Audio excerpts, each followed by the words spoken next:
αταπουλγίτης σε αμπέλι ποικιλία Σουλτανίνα. Σε αυτό το βίντεο θα δούμε την εφαρμογή που έγινε κάτω από το σταλάχτη,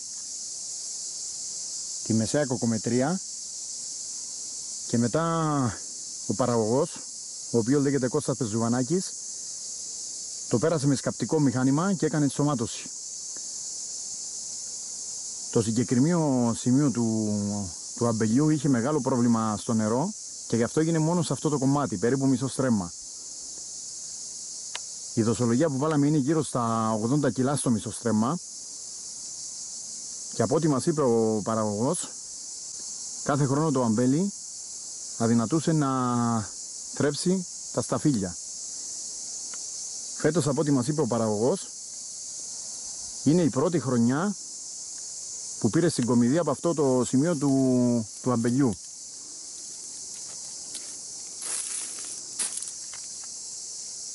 Το χώμα δεν ξέρω αν φαίνεται στην κάμερα, φαίνεται ότι είναι αδύναμο.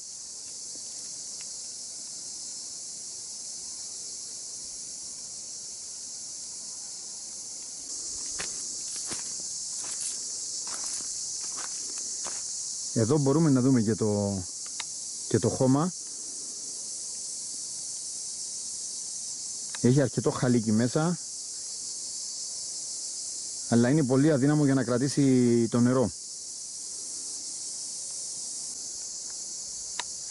Όπως είπαμε, είναι η πρώτη χρονιά που κατάφερε ο παραγωγός να πάρει παραγωγή, να πάρει σταφύλια από το συγκεκριμένο σημείο του αμπελώνα.